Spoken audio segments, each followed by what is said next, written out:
오늘 새벽은 사무엘상 27장 1절에서 4절까지 말씀을 갖고서 거기서 나와야 산다.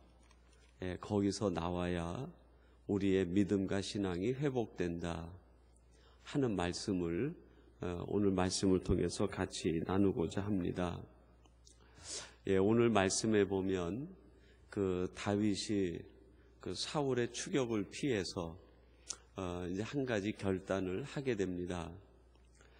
다윗 나름대로는 정말 심사숙고한, 자신이 볼 때 그 최선의 선택, 최고의 그 결단이라고 생각했는지 모르겠지만 그 결단과 생각에 따라서 블레셋 지경에 있는 가드 지역으로 들어가게 됩니다. 그곳으로 들어가게 되면서 오늘 본문 1절에도 말하고 있는 것처럼 다윗이 왜 내가 그곳으로 가야만 되는지 몇 가지 그의 생각을 거기에다 표현하고 있습니다. 내가 더 이상 그 사울의 추격을 당하지 않겠다. 나름대로 자신이 그렇게 생각하고 그렇게 할 수 있는 유일한 방법은 유대 지경을 떠나 블레셋 땅으로 들어가는 것이 상책이겠다. 만약에 이 사울이 블레셋 지경으로 다윗을 쫓아 들어오게 되면 그것은 일종의 국경을 침범하는 것이 되니까 블레셋과 사울의 국가적인 전쟁이 일어나게 됩니다. 이제 그런 생각 끝에 내가 블레셋 땅으로 들어가게 되면 사울이 블레셋과 전쟁을 하지 않을 테고 결국 나를 추격하는 일을 끝낼 것이다. 단순히 그냥 도망가는 정도가 아니라 이제 더 이상 사울이 나를 추격하지 않을 것이다. 그런 생각 끝에 블레셋 땅으로 들어가게 됩니다. 그리고 오늘 본문 4절을 보면 그 다윗의 생각처럼 역시 사울이 다윗을 쫓아서 블레셋 지경으로 들어오지 않습니다. 수색하는 것을 끝을 냈다. 그렇게 표현하고 있습니다. 어떻게 보면 다윗의 생각이 아주 주요했다. 다윗의 생각대로 되었다. 그리고 일이 잘 마무리되었다.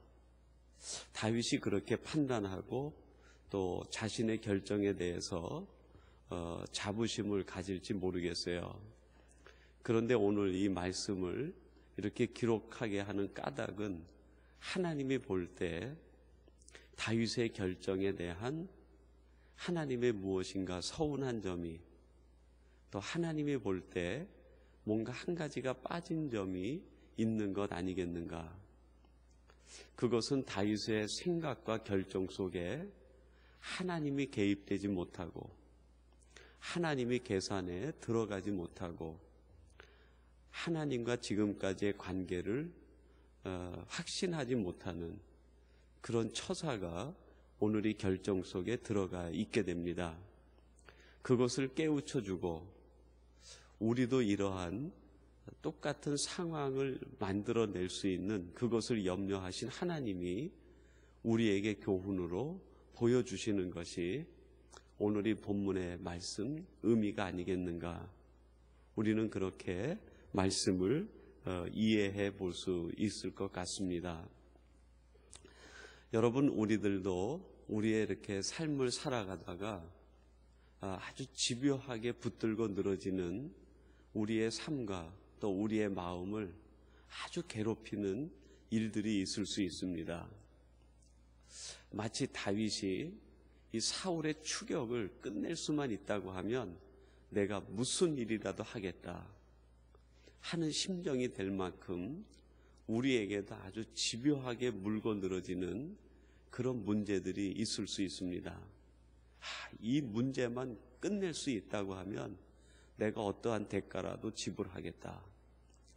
이 일만 해결이 된다고 하면 내가 그냥 죽어도 좋겠다 하고 생각이 될 만큼 우리 개인의 마음과 또 우리 가정과 또 우리의 삶을 아주 집요하게 물고 늘어지는 아주 끊을래야 끊을 수 없는, 쉽게 끊어지지 않는 그런 문제들이 있죠.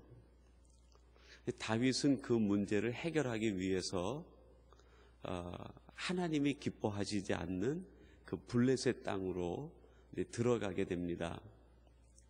여러분, 얼마나 힘이 들었으면 다윗 같은 인물이 그런 결정을 하고 블레셋 땅으로 들어갔겠습니까?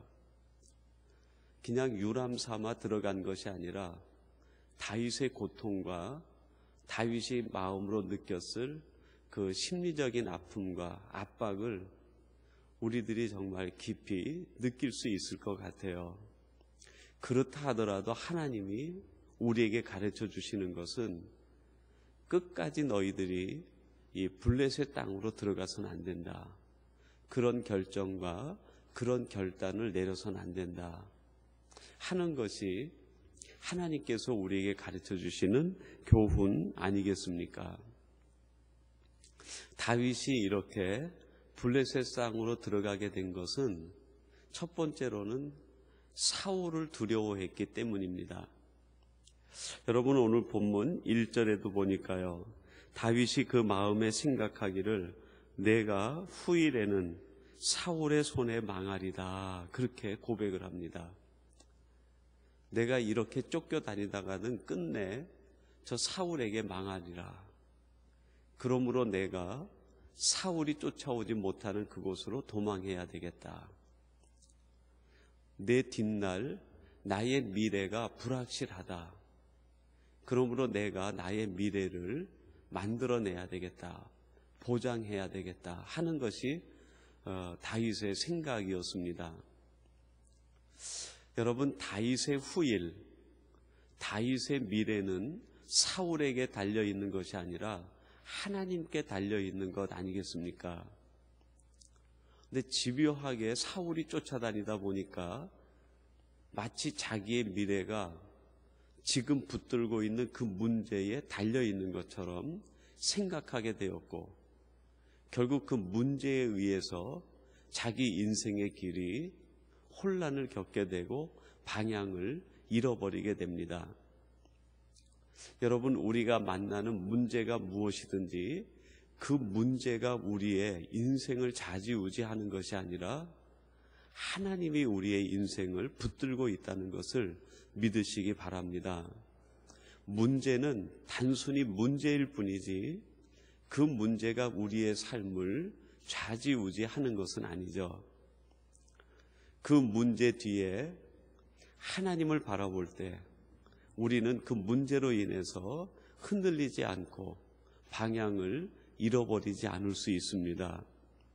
여러분이 지금 만나고 있는 그 사건들, 일들이 무엇인지 그 문제 때문에 우리의 인생의 방향이 흔들리지 않게 하시고, 우리는 오직 더 근원적인 하나님을 바라봄으로 우리들이 나가야 할 방향을 분명히 설정하고, 어떠한 일이 있어도 그 방향을 놓치지 않을 때 거기에서 궁극적인 기쁨과 궁극적인 승리와 만족을 누릴 수 있는 것 아니겠습니까? 여러분, 가끔 이렇게 공원에 나가보면 우리 밴쿠버는 유독이 아주 페트들을 좋아하는지 강아지들, 이렇게 개들을 산책시키는 그 사람들을 많이 만나게 됩니다. 근데 그 강아지들을 그 공원에다 풀어놓으면 그 강아지들이 얼마나 기분이 좋은지 그냥 온몸이 다 막 이렇게 흔들리고 너무 좋아하는 거예요. 근데 가만히 보면은 그 강아지의 꼬리가 흔드는 거에 따라서 온몸이 다 그냥 막 이렇게 흔들리는 거예요. 가만히 그 모습들을 보면서 그런 생각을 합니다. 강아지는 꼬리에 따라서 몸통이 흔들리는구나, 그런 생각을 해봤어요. 여러분, 우리가 가지고 있는 아주 지엽적인 문제가 그게 우리를 아주 힘들게 하면 우리의 삶 전체가 온 몸통이 흔들리는 것처럼 우리의 몸이 다 흔들리고 생각이 흔들리고 마음이 흔들리는 경우가 얼마나 많이 있는지 몰라요.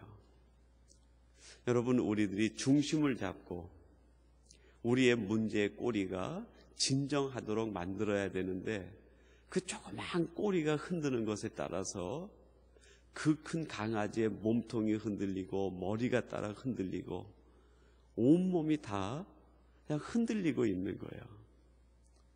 여러분, 우리의 문제가 우리를 흔드는 것이 아니라 우리의 생각과 마음이 하나님을 바라보고 바른 방향으로 나갈 때 아무리 큰 문제가 있어도 그것은 결국 문제로 끝나고 그것은 극복되고 해결이 되고 말 것입니다.